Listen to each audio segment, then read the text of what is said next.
Straight ahead on 12 News, how a little good karma has brought new life to dozens of unwanted pets. We haven't even been open for a year yet, and we've already saved over 180 dogs. Then, the escape that has people itching for warmer temperatures. But first, Great Recession avoided. The only city in the state that didn't lose jobs during the recession, but actually gained. 12 News starts right now. Hello, everyone, and thanks for joining us. I'm Mike Johnson. And I'm Shannon Slatton. While the Great Recession cost thousands of people their jobs, one Minnesota city saw the exact opposite. According to figures released by the state this week, Golden Valley was the only city in Minnesota that actually saw job growth every year between 2007 and 2011.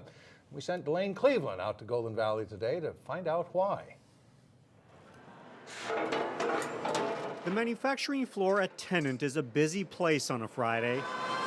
Roughly 850 employees work here on the Golden Valley campus doing things such as fabrication of parts, assembly of complex machinery, and shipping of large cleaning equipment painted in their trademark Tennant teal. So this is equipment that typically the operator would ride on in a cleaning environment, typically in an industrial setting like a warehouse or parking lot perhaps. And company officials say the cleaning technology business is doing quite well. It is that skilled knowledge base that makes it possible for us to produce the quality, reliable, highly engineered equipment and solutions that we offer.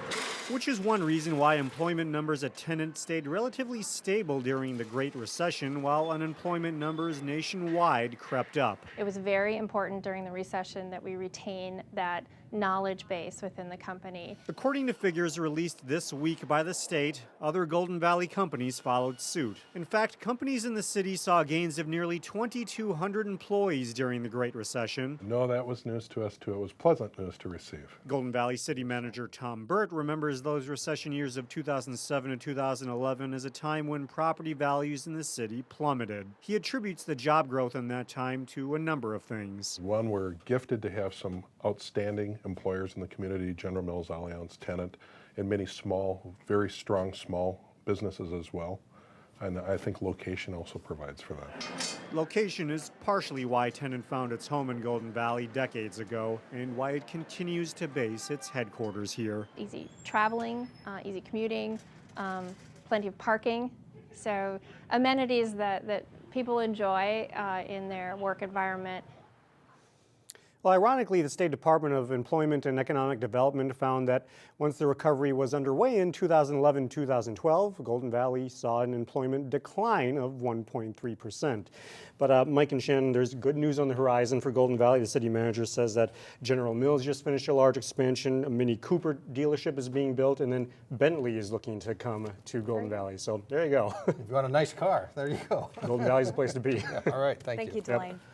Expect more people, specifically foodies, to be making the trip into Robbinsdale. Travail Kitchen is only days away from opening. The nationally known restaurant concept will be serving up food this weekend, but only to donors who gave to Travail's Kickstarter campaign last fall. More than 1,000 donors gave $250,000 to kick off the new restaurant. The popularity of Travail could be one factor pushing growth in downtown Robbinsdale. Since Travail has been here, our downtown has filled up. Coincidence or not, we don't know, but we're just happy to say that the downtown's full. It's very active every day, and so Travail is certainly a part of that, and we're just thrilled that they're here. Inside Travail, there's also a smaller concept kitchen called the Rookery. Doors open to the public on February 4th at 5 o'clock. A Champlin man is reported in satisfactory condition today after his car ran off the road in a snowstorm and burst into flames. Maple Grove officer and a Hennepin County Sheriff's deputy rescued 58-year-old Douglas R.A. Thursday as his SUV was burning in the median of Highway 169.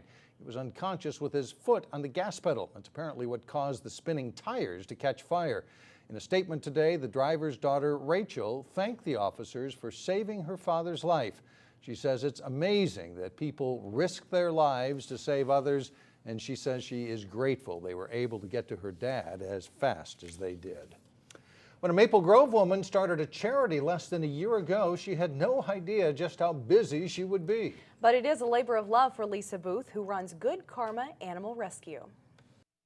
I just love animals. I see these animals that are Their only crime is that they're homeless. That's the only thing they've done wrong in this world. Lisa Booth calls photos like these her happy beginnings.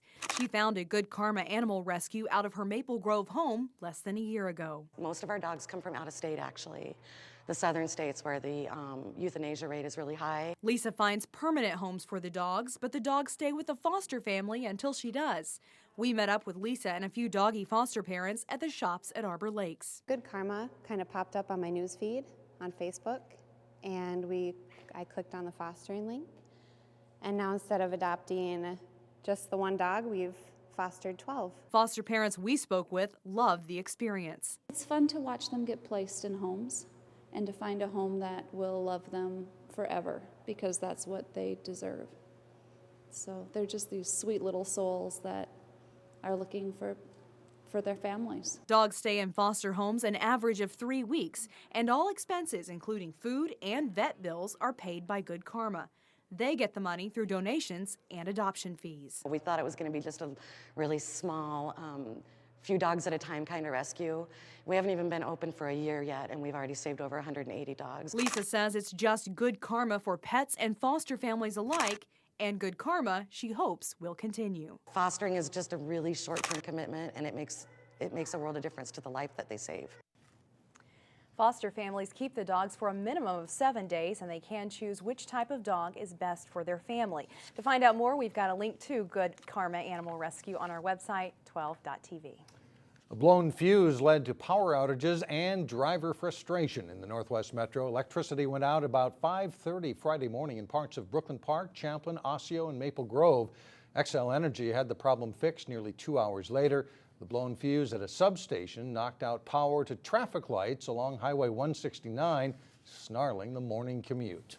The Osseo School Board has added 2 more days to the school year to make up for all the recent closings due to the cold weather. The board approved adding Friday, March 7th and Friday, April 18th to the school calendar. Both days were originally no school days for teacher workshops. The school district felt adding days in early spring would ensure more productive learning than adding them at the end of the school year.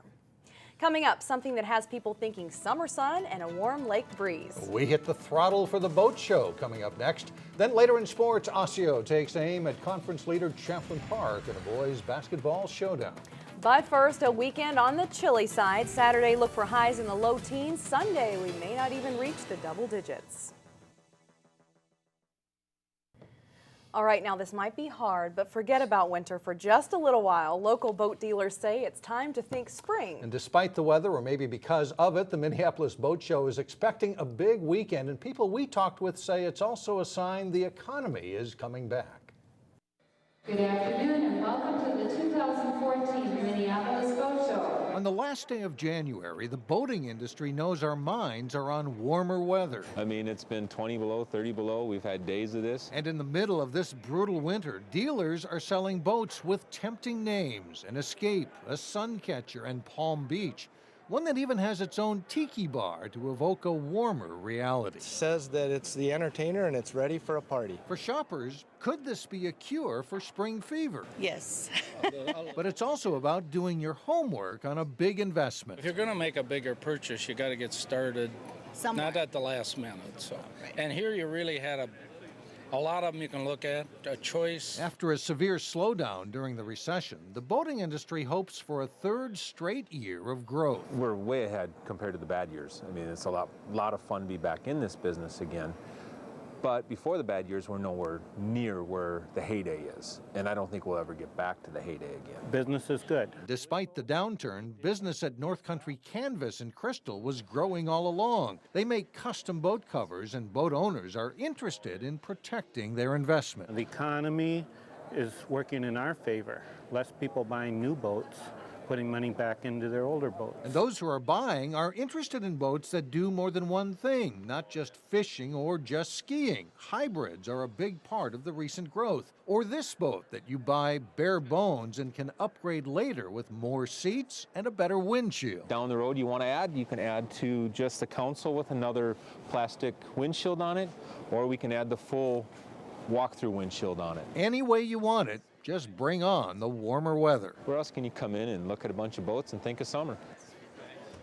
And the boat show runs through Sunday at the Minneapolis Convention Center. Admission is $11. Dreaming is free. I know, you found something you like, Oh didn't yeah, you? of course. Coming up, borderline crazy or really warm hearts? We'll explain the answer to that question in a little bit. But first in sports, Maple Grove shoots for a win over top-ranked Hopkins in girls hockey. John Jacobson has the highlights of that coming up next. A couple of top-notch Northwest Metro basketball teams meeting each other, and it's got to be a good one. Yeah, it's the second time around, and Osseo always a tough team to beat at home. A close win over Osseo in mid-December solidified Champlin Park as the team to beat in Northwest Suburban Conference boys basketball. Rebels aimed for a rare season sweep Thursday, while the Orioles had other ideas. This one on Osseo's home court. And the game is tight in the early going. Osseo's Wheeler Baker attacks and pulls up for the jumper at the free throw line. It's all even at 17 apiece. JT Gibson answers at the other end, powering off the defenders, spinning and scoring. And the Rebels tied at 21. Osseo surges ahead. Jordan Dembley's shot won't quite drop, but Giovanni Pastrano grabs the rebound and scores, plus the foul. Good ball rotation here for the Orioles, and Alan Anderson steps up to nail the three ball from the left wing. Osseo races out to a 46-33 halftime edge. Second half, Baker and the Orioles are on fire. Watch the tough fall-away jumper for Baker. It's part of a 31-point outing for him. Champlin Park fights to get back in it. Ian Smith setting up Brennan Witt for the reverse layup. The Rebels are within 8. But it's Osseo's night. Baker hits another tough shot while drawing the foul. Osseo hands Champlin Park its first conference loss, 83-74. It feels really good. We worked hard all week. We knew this game was coming up, and we did our job. We finished the game out. Hopkins is ranked #1 in the state in Class AA girls hockey. Maple Grove hasn't gotten a lot of attention, but the number 18 Crimson show they are a team to watch when they hosted Hopkins Thursday. This one on Maple Grove's home ice. And the Crimson strikes less than a minute into the game. Taylor Wente to Summer Thibodeau for the goal. Second period, Maple Grove. Nice puck movement on the power play. Wente bangs in the rebound, and it's 2-0 Crimson. Less than a minute into the third period, Corbin Boyd centers the puck to Grace Bazal, and Hopkins cuts the lead in half. And then with just over 2 minutes left in regulation, Jelaine DeYoung scores for the Royals, and we are going to overtime. And that's where the Crimson wins it. They buzz the net, and sophomore Lauren Kaufman scores. Maple Grove knocks off top-ranked Hopkins 3-2 in overtime. In boys hockey, Osseo and Armstrong are both trying to turn their seasons around. The Orioles and Falcons met for the second time this season Thursday. First period, and off a face-off win, the Orioles' Zach Heiser puts the puck past Armstrong goalie Keegan Odell and in, and it's 1-0 Osseo. Fast forward to the third period with the score tied at 2. Thomas Barber scores off a Nick Holscher face-off win, and the Falcons are ahead for the first time. It's 3-2. The Orioles counter by scoring the next 2 goals. Heiser with a shot, and then Seth Yonkers scores on the rebound, and the Orioles are in front 4-3. But the Falcons score the final rally. Barber passes to Cole Gergen for the goal. It's a 4-4 game with just over 7 minutes to play. The Falcons' Corey Gilbert backhanded shot here goes off the goalpost and then deflects off the back of Osseo goalie Connor Dahlberg and in, and that is the game winner. Armstrong adds an empty net or 2, and they win it 6-4. Fresh snow might seem like a good thing for skiers, but Thursday morning's storm made the conditions a little tough for Nordic skiers at the Lake Conference Championships. Minnetonka's Colin Toohey starts first in the skate race based on his time in the classic race, and Toohey sees he has a big enough lead to glide home to place first in a total time of 40 minutes, 17.22 seconds through some occasionally deep snow at Theodore Worth. Edina's Peter Illig is 8 seconds back in second place, and Wayzata's Carter Blankenship races to third place, helping the Trojans boys to a narrow win as a team. The girls then take the course, and Wayzata dominates. Elena Soneson easily takes the top spot in a combined time of 43 minutes, 33.66 seconds. Anna French of the Trojans is second, as they take the top 4 spots. The Trojans girls are defending state champions, and they win this one with Eden Prairie second and Hopkins third. Wayzata's boys win by 3 points over Edina. Eden Prairie, Minnetonka, and Hopkins are 3, 4, and 5. And section meets in Nordic skiing come up next week. That snow definitely made things interesting. Yeah, it did, made it a little tougher. All right, thanks, John.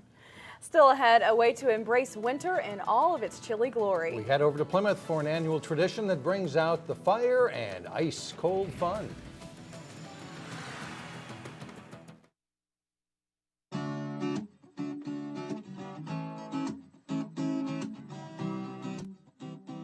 Away from the cold, hundreds will embrace the weather this weekend in Maple Grove. The Polar Bear Plunge takes place Saturday at Fish Lake Regional Park. People start jumping in at 1 p.m. The annual event raises money for the athletes of Special Olympics Minnesota. And finally, it looks like the weather will cooperate for Saturday's Fire and Ice Festival in Plymouth. The event is celebrating its 25th year of fun winter activities for the whole family. And in today's Weekend Showcase, reporter Cassie Bonstrom takes us behind the scenes as they prepare the ice for the winter wonderland. Thursday's mega snowfall isn't stopping these Park and Rec employees. We had some areas already pre-plowed and all set. And then all of a sudden you get 6 inches of snow on it. And it's just taking them a little longer to prepare Parker's Lake for Plymouth's Fire and Ice Festival. It's not good timing. The now empty open space will soon look drastically different, filled with thousands of families eager to skate, sled, and of course, eat s'mores. Just a few of the dozens of outdoor activities that remind us hardy Minnesotans why we love winter. In the festival's 25-year history, they've only had to cancel the event twice. Once because it was too warm and there was 8 inches of standing water on the lake. The other time, it was too cold. Thankfully, this year's weather is looking just right. Hoping for a nice balmy 20-degree day. Perfect for the highly competitive recycle bin races or the dog sled rides, the mini golf, and bowling. So even if it took several more hours of plowing and more hands on deck to shovel and clear paths, some say the snow has helped set the stage. Keeps that wintry atmosphere, so I think it does add a nice touch to it as well. With some sun, I think we'll have a really fun afternoon for everybody. In Plymouth, I'm Cassie Monstrom, 12 News. And the festival is happening tomorrow from 2 to 7 p.m. at Parker's Lake Park. Fireworks begin at 6:30. That would be the fire part of Fire and Ice. That's right. Always fun. That's it for now. Thanks for joining us, everyone. Community Corner is up next.